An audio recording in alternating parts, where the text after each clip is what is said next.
Hey coach, how we doing? Good. How are you? Splendid. You in Illinois? I am still in Illinois. I got a wedding on Saturday in Chicago, so Nice and warm. oh yeah. I Oh, warmer was today than it was last week. I was there. I know. Yeah, that negative 25 wind chill, that'll get you. That'll get you. Yeah. All right, we'll start with any thoughts you have from the break, how the team's doing, and then we'll go to questions. Okay. Well, it's great to see everybody. You know, we were off from the 21st to the 26th. And I thought it's probably the longest break I've probably ever had in Division One. And the one great thing about JUCO is you get a whole month off, which is awesome for the coach and the players. It's like having two different seasons. But obviously Division One, we usually don't get this big a break. But I thought it was good for our players because if you go back to June, we had 8 weeks in the summer, and we went to Europe for 10, 11 days, came back, had a very short break before school started, went 16 weeks before we started playing, played over Thanksgiving. So this is really kind of the first time they've been able to really have some time off extended since June. And so I thought it came at a good time. Everybody was back on time on the 26th. I guess nobody was flying Southwest Airlines on the team. I didn't ask, but my guess is they weren't. We had one practice on the 26th, two practices 27th, two yesterday. We'll only go once today and once tomorrow, before we get ready on Saturday to play Virginia Tech at noon. We're in a tough stretch of our schedule. I was looking back on it, starting with the Wisconsin game. We played Wisconsin, Clemson, LSU, App State, Rutgers, Duke, Virginia Tech, Carolina. It looks like to me 7 of those 8 games are against top 100 net teams, whatever that means. And so, we're in a tough stretch, even though obviously every game's tough from here on out. But, I think we've played a very challenging schedule. I think sometimes people wonder, maybe they do, maybe they don't, how playing time is determined. For me, playing time is earned, it's not given. You play like you practice like you play. That's how I believe. Um, I think each one of our players has his own unique strengths and weaknesses, and they're expected to play their strengths and stay away from their weaknesses. I believe from the end of the season to the end of September, so about the end of March to the end of September, it's about them and their development. And then from the end of September to the end of the season, it's about us and doing what you need to do to help the team win, getting the game plan pretty much into the game. More is less, less is more. That's one of the things I learned early in my coaching career. It's pretty sound advice in life. More is less, less is more. Each player on the team has a defined role based on their body of work and practice and in games. Now, those roles can change as you play during the season or how you practice. We have a chart of our top 10 lineups. The best lineup we have is Appleby, Hildreth, Monsanto, Carr, Marsh. I believe that lineup is scoring about 1.24 points per possession, which is pretty good on offense, and 0.71 points per possession on defense, which is outstanding. We chart the offensive and defensive efficiency of every one of our players. Versus high major competition only counting those games. In the first half, we're scoring about 1.02 on offense and giving up 0.84 on defense. It's really good. But second half numbers aren't as good, as you probably have seen. 0.91 offense. And a lot of that is our effective field goal percentage, which combines the twos and threes. We're shooting 59% in the first half, 44 in the second. Why? Well, we're not getting to the rim in the second half, settling for too many jump shots. The defense in the second half is 1.02, which is not good because we foul too much. Our defense gets stretched because we get too worried about threes. and then we give up too many shots in the restricted area. And I thought we did a better job of that against Duke to finish the game on whenever that was, I think the 20th. And so these are some things that we'll be mindful of as we move forward. Virginia Tech's a really good team. Mike Young, I feel like he's one of the best coaches in the United States. I feel like his team is a reflection of his personality. Sean Padula will probably be voted the most improved player in the ACC. I think Cam would be in there too, Cam Hildreth.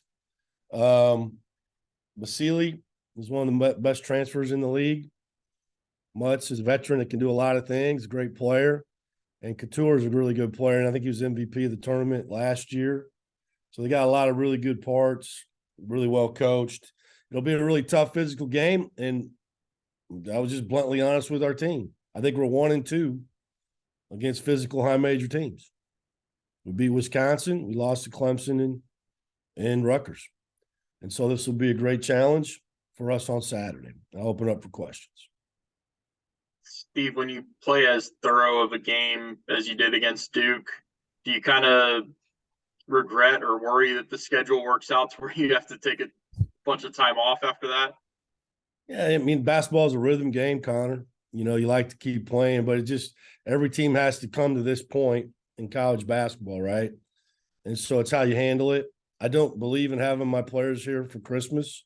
I never have. I never will. And so you're really you're in a predicament. And the crazy thing is you got to practice on the 26th, and that's the hardest travel day probably in the year. So, you know, it's a miracle, truthfully, that everybody was back on time to practice. And I'm very flexible what time that practice is. Like we had some guys that had some delays and some luggage issues, but we ended up going at 7:30. And so I never go twice on that day. It's always once and then twice. Could we have jammed a game in there? You know, potentially. The hard thing is we don't always know when we're going to play the ACC game until late. And so, and if I do that, then I probably got to keep them here or have them here on Christmas. I just don't want to do that. And so, yeah, you know, sure. But hey, listen, credit to my team. You know, didn't play well at Rutgers, got manhandled, came back, learned from our mistakes, fixed them, and played well against Duke. So, you know, things are constantly changing. And so I feel like we've had some, you know, up to this point, we've had some good practices, and we'll see how it goes on Saturday. Steve, was it enough time off for guys like Davian and Zhao who have been kind of banged up and hobbled to get closer to 100%? I think so. I mean, I think Zhao's still looking at the injury report, still got some soreness there. I'm not sure it's not going to go away for a while. You know, Davian, you know, we had a long day yesterday, tough. Second one was really hard. I think he got a little sore there late. Ty seems to be fine. And so, yeah, you know, Cam's probably the one that is still pretty sore from the fall against Duke. He's been practicing, but, you know, it's been a little bit harder for him as far as just being able to shoot the ball, which maybe that's a good thing. I don't know. Just kidding. Yeah, I mean, you know, it's just that time of year, but I feel like, you know, we've got everybody available. Steve, right after the NCAA tournament selection of last year, you said that you knew you were going to amp up the schedule, and you talked about it a little bit with the win at Wisconsin. And obviously, you look at LSU right now; they're 12-1, had a great start to the season for them, and that's one of your few losses.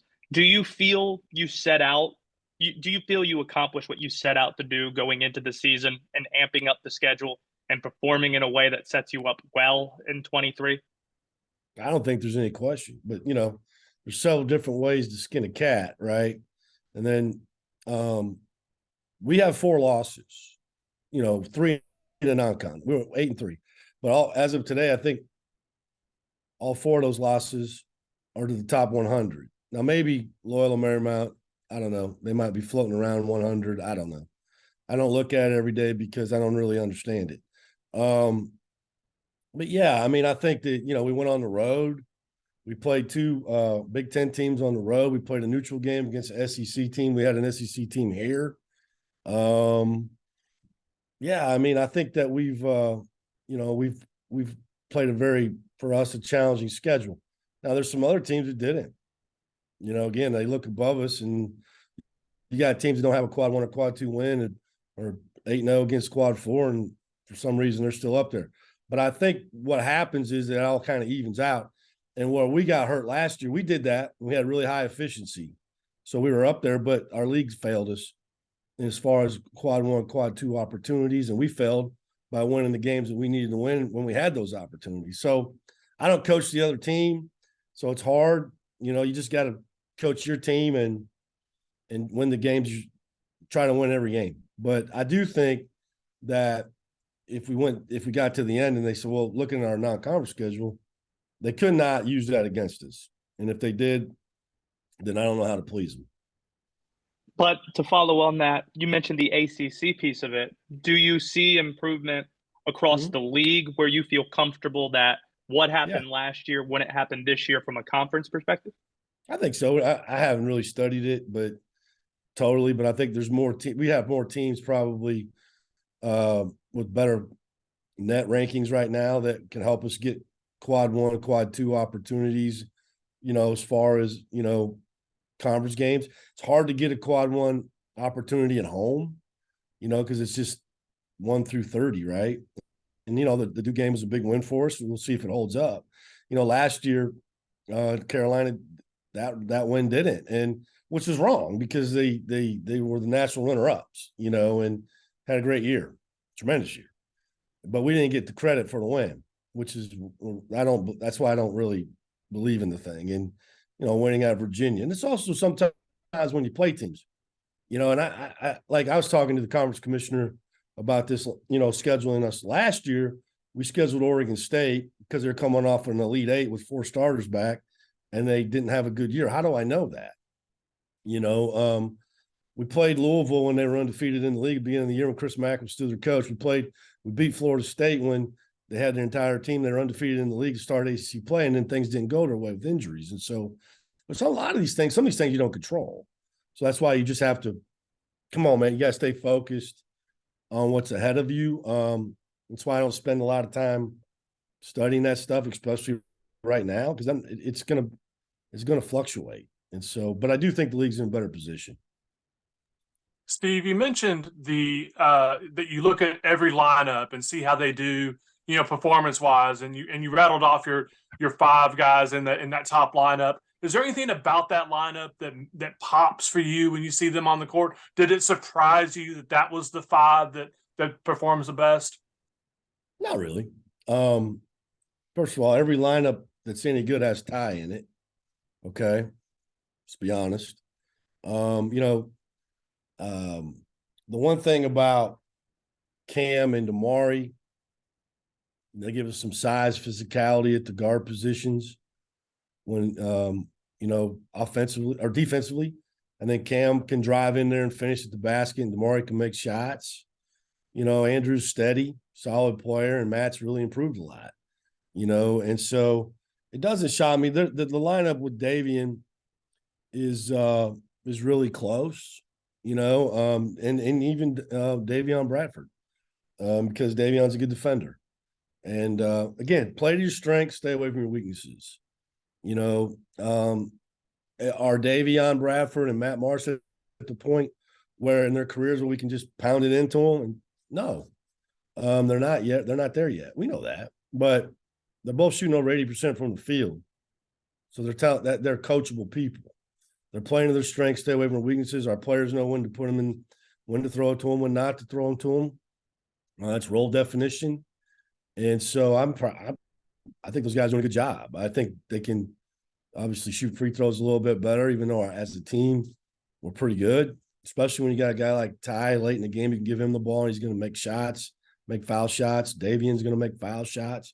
Cam made 2 huge ones against Wisconsin. Yeah, I mean, it's close. It's not, like big, but that is the best lineup points per possession wise. Coach, I was wondering if you could speak a little bit, to earlier in the season when Damari didn't play that one game versus how he's been performing, closer to the holiday break, just that improvement you've seen from him, especially with Duke.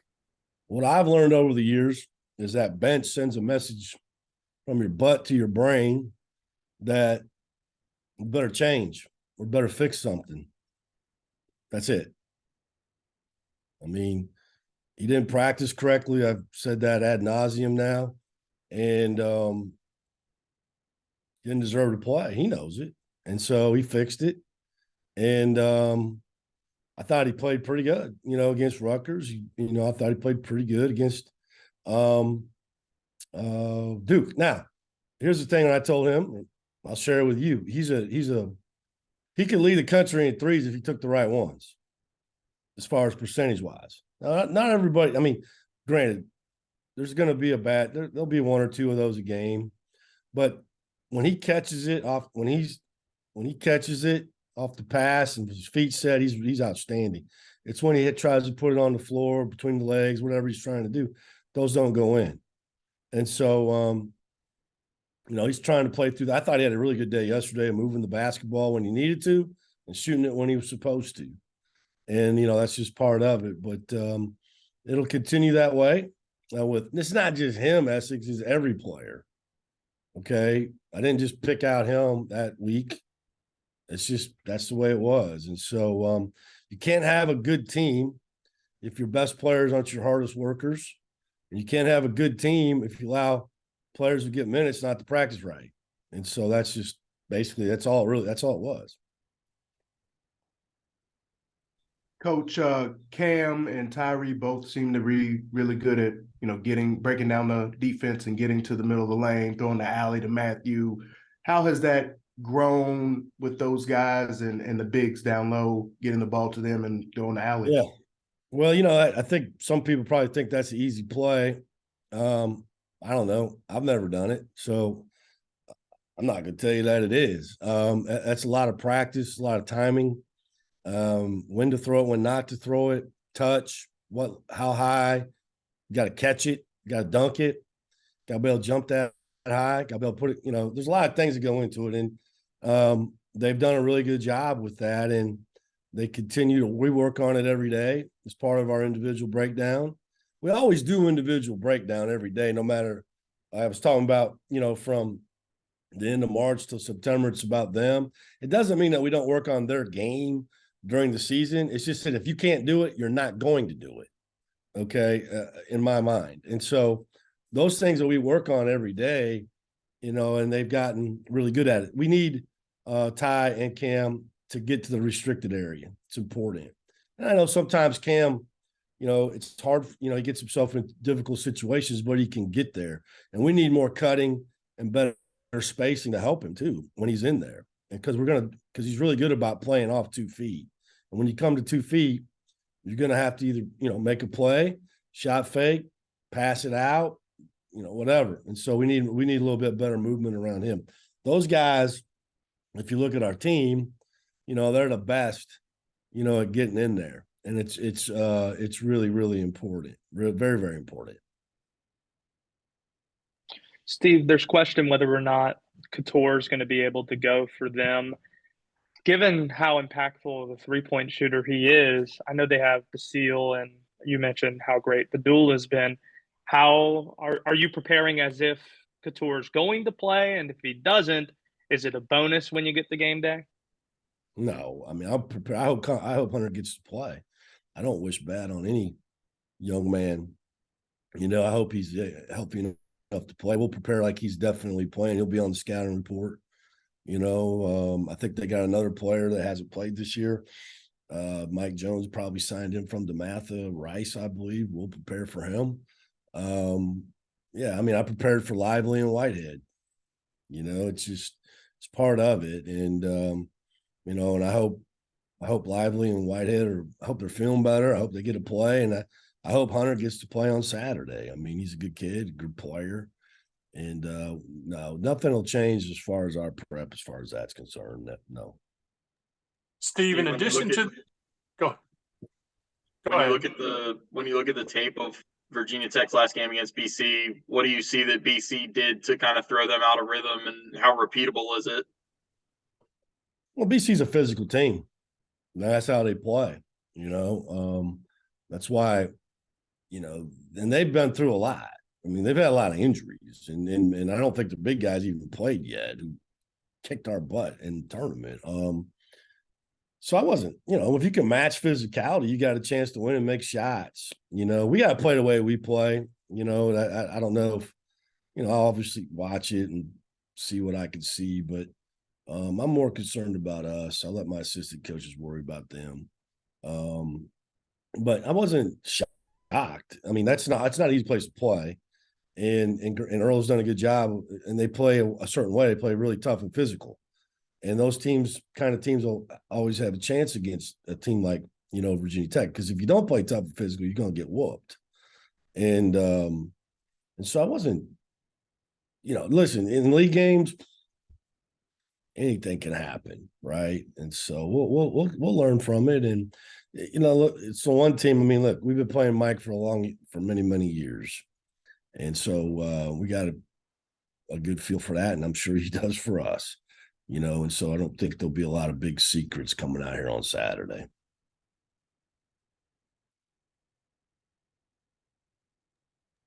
Les, you have some?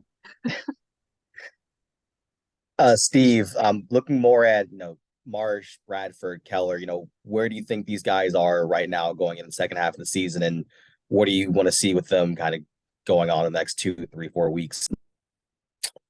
Well, my brother just texted me. It says 57 degrees in Iowa City today, which really is depressing because it was minus 44 wind chill when I was there. I'm really pleased with all three, with especially Matt, Davion. I'm not down on Zach, but you can't play all three of them. We tried a little bit early. I think Zach's going to be a great player, and he's different than those guys because he can stretch the floor defensively, kind of a pick and pop five. But there's been some separation there, and doesn't mean that he can't earn his way back in because he can. But I think they've done a really good job. Matt, especially, has taken off. He's doing. Everybody wants to talk about the dunks, but I think he's doing a really good job defending the low post. Guys, he's a hard guy to move. Okay, he's a hard guy to move. I remember last year when we put him in against Carolina, and I remember Bako looking at me. He tried to post him up a couple times. Bako looked up at me like, "Damn, this dude is big," And so Matt's just a good low post defender. He's getting better rebounding the ball. I saw a number, which I think we're second in the ACC in defensive rebounding, which man, if you asked me that before the season, I'd been like, no way. But good credit to the players. And, Matt's one of those guys that's getting better at going and grabbing the ball with two hands. Davion is a really good defender, well coached from Bruce Weber, understands pick and roll, understands ice, really the most verbal big that we have by far, verbal defender, which is important. Like being the center on the football team, I think, don't they yell out the coverages? I don't know. It's kind of the same thing with Matt, with those fives. They see everything because their guys coming from behind. And so he's good at that. He's shooting a high percentage. Doesn't shoot a lot of them. When he does, he makes them. And so I'm pleased with those guys. And, like I said, I think Zach's going to be great, and he's different than those two guys. He's just going to take a little bit more time. He's young, and and our schedule wasn't favorable to be throwing young cats out there. It's hard, and but he's practicing well. He's had a good week, and he'll continue to do so. No, Steve, just as the team got away for several days, you did as well, and you kind of referenced it in terms of being negative 44 wind chill, I think you said. Just how was your time back home in Iowa, and are you rested and rejuvenated for this, 18 straight games against ACC competition? Well, not rejuvenated, because you take that stress home with you. My mom lectured me. I will tell you this after the Rutgers game. Here's the thing about text messages. when you lose to Rutgers, you get one text from your mom. She tells you that she still loves you. Okay. Nobody else. And then when you beat Duke, you get 200 of those, you know? And so when my mom lectured me after the Rutgers game that I was not allowed to come home and ruin Christmas, no matter how the Duke game went. And I'm thinking to myself, if you don't have a lot of confidence in me, then God, Mom, you know, yeah, it was good. You know, it was good. It was, I don't get it. I think I've been home 3 times in 20 years, I think, for Christmas. With my dad being gone, I think it's more important, you know, me to try to be home. I'm the oldest, you know, with my mom. I did really question how I ever lived there. I mean, it was cold now. I mean, 12 below air temperature, minus 40 wind chill for a couple of days. I drove home. I was staying in Iowa City in the hotel with my wife and my daughter, and my 2 boys were staying with my brother. And one night I drove home Friday night before Christmas. I couldn't see all the way. I mean, it was straight blizzard, whiteout, you know, and so I was questioning how I ever survived that. But I've gotten very soft since I've moved to the South, but I like it a lot better. It was good. It's good to be home. Got back and on the 26th, and everybody was here and ready to go.